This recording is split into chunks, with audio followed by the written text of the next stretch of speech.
Let us concentrate for a few moments. It's very, very important that we leave all our baggage outside and we concentrate always on Savitri, on the beauty of Sri Aurobindo's work, the mantric aspect of his lines, the power, the choice of words, the alliteration, the harmony that we feel. So now we are still in the book of beginnings and the secret knowledge. So we have the following lines. This is telling us about man, who he tells us above some lines is still a child in nature's mighty hands. And he is one who lives in the succession of the moments, which we really all do. And all of us stare back at a phantom past, the future. It's so fast we can't see it. So he is armed, man is armed with a limited and precarious strength. Now, precarious here is very important because it tells us that it's dangerously lacking in security or stability. So it is subject to unknown conditions. Man is armed with a limited, precarious strength. He saves his fruits of work from adverse chance. Well, we all want to save our works, whether we've written a poem or whether we've created a monument, a cathedral. It doesn't matter. Man wants to save these fruits of work from adverse chance. And we see today in the world just the opposite happening. These people destroying temples of antiquity. So a struggling ignorance is his wisdom's mate. Yes, of course, the mate of our wisdom is always a struggling ignorance because we wait to see the consequence of our acts. He waits to see the consequence of his acts. The consequence of his acts, Sri Aurobindo speaks a bit about what naturally follows, which is a consequence. He says, karma is nothing but the will of the spirit in action. Consequence, nothing but the creation of will. What is in the will of being expresses itself in karma and consequence. When the will is limited in mind, karma appears as a bondage and a limitation. Consequence as a reaction or an imposition. But when the will of the being is infinite in the spirit, karma and consequence become instead the joy of the creative spirit, the construction of the eternal mechanist, the word and drama of the eternal poet, the harmony of the eternal musician, the play of the eternal child. How beautiful that is. That's from his essays in philosophy and yoga, where he tells us then when the will of the being becomes infinite in the spirit, karma and consequence become totally different things. They become the joy of the creative spirit, the word and drama of the eternal poet, the harmony of the eternal musician, and the play of the eternal child. But right now, man waits, Look, he has 6 lines, and 5 of those 6 lines, he begins with the word he. He waits to see the consequence of his acts. He waits to weigh the certitude of his thoughts. He knows not what he shall achieve or when. He knows not whether at last he shall survive or end like the mastodon and the sloth and perish from the earth where he was king. See, the mastodon was for the Miocene age and the Pleistocene epochs. He had a huge, huge being with curved tusks. And he was massive, elephant-like. Now, the sloth is a sluggish animal, and you can still see them in some countries. They inhabit parts of tropical Central and South America, and they have hook-like claws that they use to grip the branches, and they move slowly along, usually in an upside-down position. But the sloth, we have taken that word and made it into many different definitions of laziness, inactivity. So man does not know whether at last he shall survive or end like the mastodon and the sloth and perish from the earth where he was king. Now, I have spoken to you previously about Mother's statement of the 6 pralayas and how there will not be a present. But in this canto, Sri Aurobindo is speaking about the mass of men, not about the few of us who have come to be transformed into the new world. So Sri Aurobindo continues, and he writes, he is ignorant of the meaning of his life. He is ignorant of his high and splendid fate. But even many of us are not still aware of our high and splendid fate. Though we are reaching for it, and though we are aspiring for it, we are still not aware of it. The meaning of his life, I think, has become clearer to many of us, which is saying something very important. Now, Sri Aurobindo says, only the immortals on their deathless heights, dwelling beyond the walls of time and space, masters of living, free from the bonds of thought,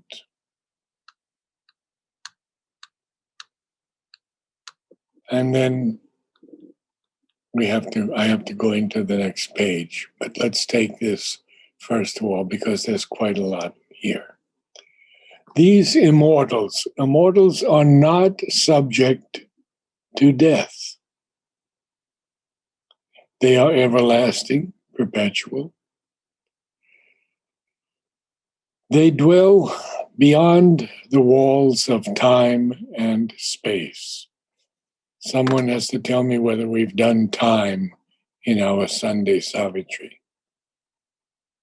Have we used Sri Aurobindo's definitions of time? Long ago we did. We can do it once more. Very good. Because he tells us in the essays on the Gita that time and space are the conceptual movement and extension of the Godhead in us. How very powerful that is, huh? The conceptual movement and the extension of the Godhead in us. He has a lot to say in the letters on yoga. Time and space are not limited. They are infinite. They are the terms of an extension of consciousness in which things take place or are arranged in a certain relation, succession, order. There are again different orders of time and space. That too depends on the consciousness. The eternal is extended in time and space, but he is also beyond all time and space. Timelessness and time are two terms of the eternal existence. The spaceless eternal is not one indivisible infinity of space. There is in it no near or far, no here or there. The timeless eternal is not measurable by years or hours or eons. The experience of it has been described as the eternal moment. But for the mind, this state cannot be described, except by negatives. One has to go beyond and to realize it. Mother often tells us that we cannot understand many terms unless we go beyond to realize them. In the Synthesis of Yoga, he writes, time is a field of circumstances and forces, meeting and working out a resultant progression whose course it measures. To the ego, it is a tyrant or a resistance. To the divine, an instrument. Therefore, while our effort is personal, time appears as a resistance. Why? For it presents to us all the obstruction of the forces that conflict with our own. When the divine working and the personal are combined in our consciousness, it appears as a medium and a condition. And now the important line, most important, when the two become one, it appears as a servant and instrument. In the Life Divine, he says time is a manifestation of the eternal. And lastly, in the Synthesis, he elaborates a little bit more. Time presents itself to human effort as an enemy or a friend, as a resistance, a medium, or an instrument. But always it is really the instrument of the soul. So these masters of living, free from the bonds of thought, and he says they dwell beyond the walls of time and space. And he gives us a very good definition of space from the Life Divine. It is possible in pure mentality to disregard the movement of event and the disposition of substance, and realize the pure movement of conscious force, which constitutes space and time. These two are then merely two aspects of the universal force of consciousness, which in their intertwined interaction comprehend the warp and woof of its action upon itself. And to a consciousness higher than mind, which should regard our past, present, and future in one view, containing and not contained in them, not situated at a particular moment of time for its point of prospection. Time might well offer itself as an eternal present. And to the same consciousness, not situated at any particular point in space, but containing all points and regions in itself, space also might well offer itself as a subjective and indivisible extension, no less subjective than time. So, this idea of seeing everything subjectively instead of objectively, in the terms that science has done for many centuries, is extremely important because we are eternal. And whether we have to take 10 more births or 100 more births, both Mother and Sri Aurobindo tell us that we will realize what we have come for, the transformation, the supramental world. Now, these beings that Sri Aurobindo speaks to us so eloquently about, these immortals on their deathless heights, who dwell beyond the walls of time and space, where we unfortunately dwell most of the time, are masters of living. They are free from the bonds of thought. And what else does he say? He says about thought, which he capitalizes here, because thought is extremely important.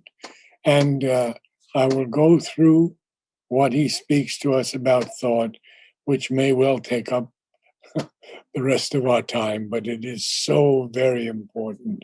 A bond, of course, is a fetter. It's something that binds us, ties us, holds us together. And it can be a bond that ties one to a certain circumstance or a line of behavior. But it is also a uniting force. It can be a link. So here, these masters of living are free from these bonds, these restrictions of thought. And Sri Aurobindo tells us in The Life Divine, thought in itself, in its origin, on the higher levels of consciousness, is a perception, a cognitive seizing of the object or of some truth in things, which is a powerful but still a minor and secondary result of spiritual vision. So it is a cognitive seeing, it is a perception, but it is still not spiritual vision. A comparatively external and superficial regard of the self upon the self, the subject upon itself, or something of itself as object. And then he continues in Essays Divine Human. A thought is an arrow shot at the truth. It can hit a point, but not cover the whole target. But the archer is too well satisfied with his success to ask anything farther. And a couple from Essays in Philosophy and Yoga. All living thought is a world in preparation. Very interesting. All living thought is a world in preparation. All real act is a thought manifested. And then he continues in these essays in Philosophy and Yoga. Thought is not essential to existence, nor its cause, but it is an instrument for becoming. It's most interesting, not essential to existence, nor even the cause of existence, but it is an instrument for becoming. I become what I see in myself. All that thought suggests to me, I can do. All that thought reveals in me, I can become. This should be man's unshakable faith in himself. because God dwells in him. In the synthesis, he says, in reality, thought is only a scout and pioneer. It can guide, but not command or effectuate. And then some quotes from Letters on Yoga. There are quite a few of them, actually. There are 7 of them. And I'd like to go through them with you. Because in these Letters on Yoga, he writes often in a little more, shall I say, personal way to his disciples.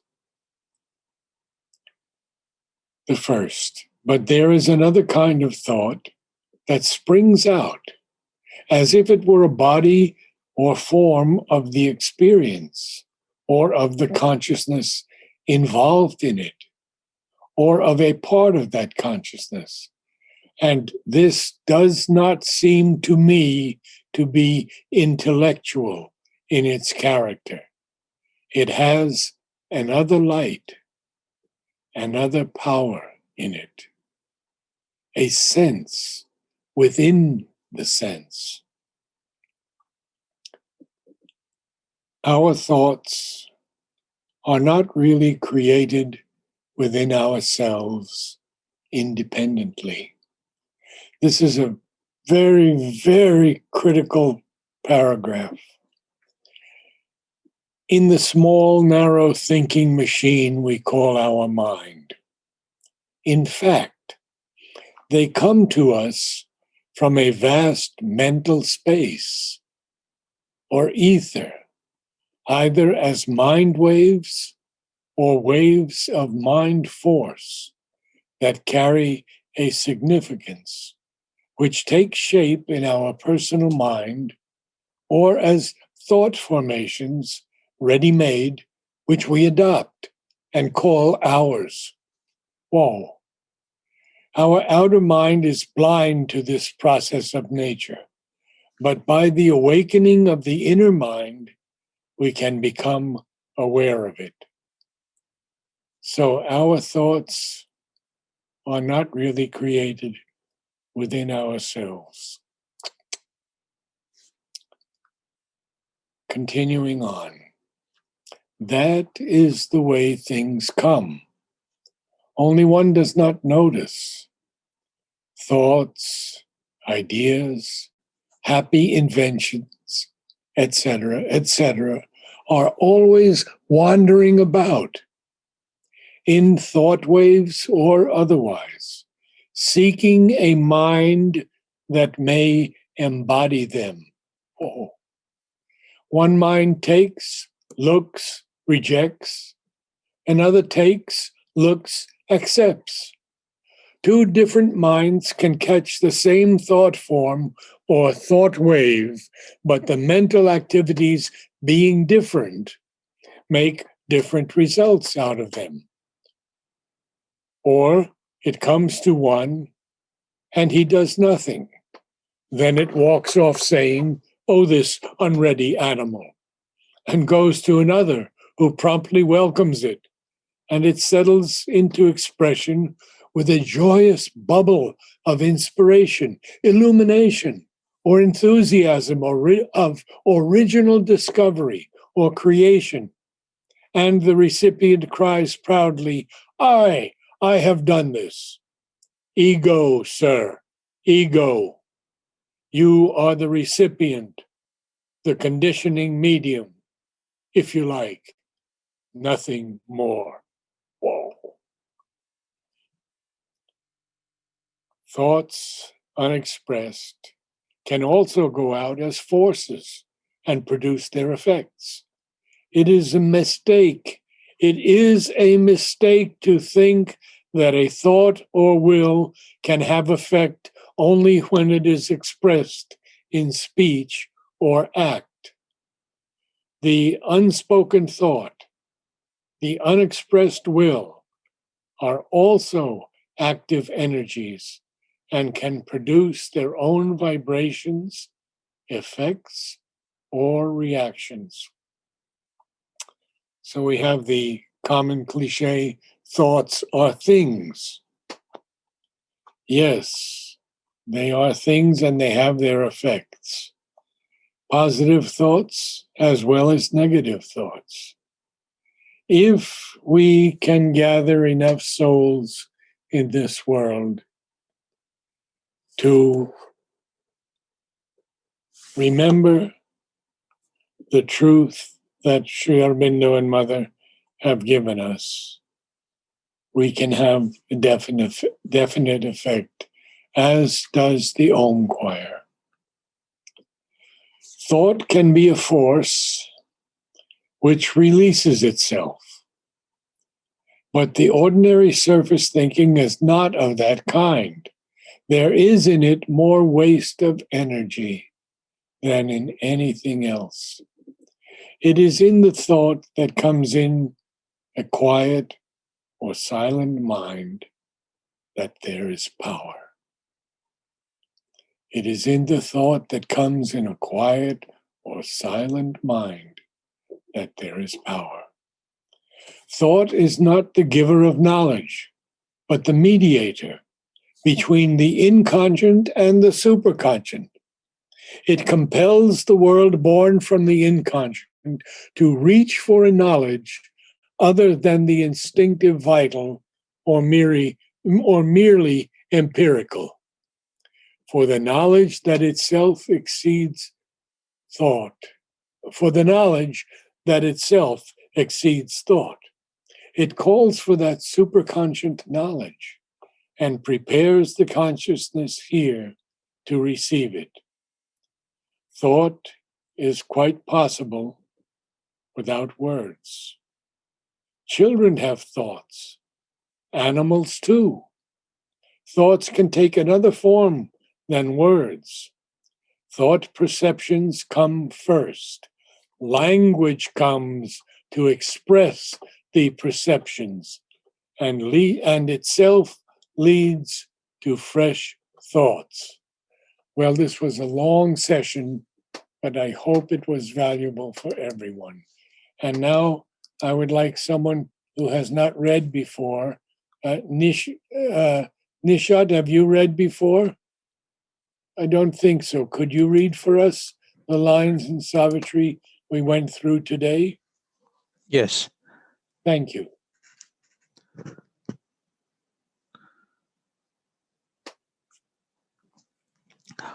Armed with a limited, precarious strength, he saves his fruits of work from adverse chance.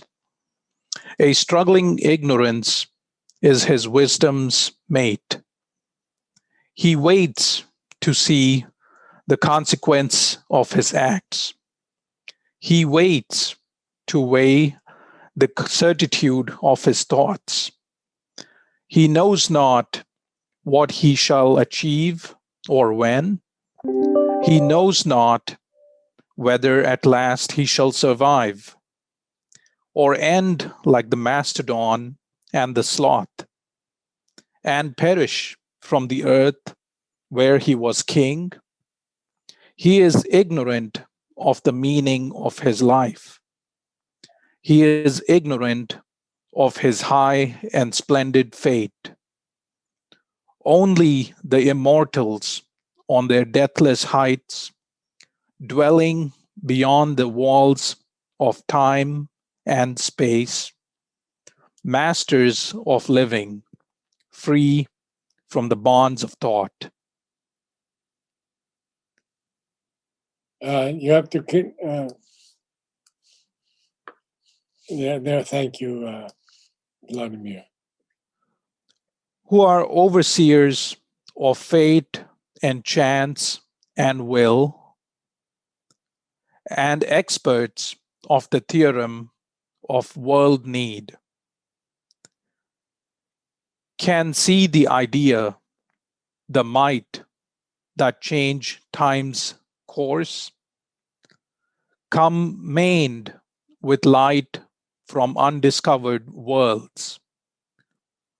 Here, while the world toils on with its deep, blind heart, the galloping hooves of the unforeseen event,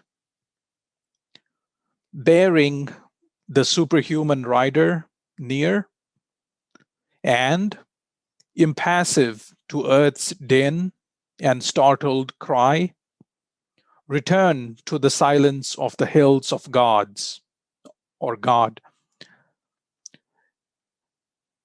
As lightning leaps, as thunder sweeps, they pass and leave their mark on the trampled breast of life. Thank you so much. This passage we will take up next week because there is so much in it. And I would like to ask Vladimir also to comment next week on the superhuman rider, whom we know as Kalki. Thank you all again for attending, and I look forward to seeing all of you next week. Thank you so much. Thank you. Namaste. Namaste. A good session, a very good session. Namaste.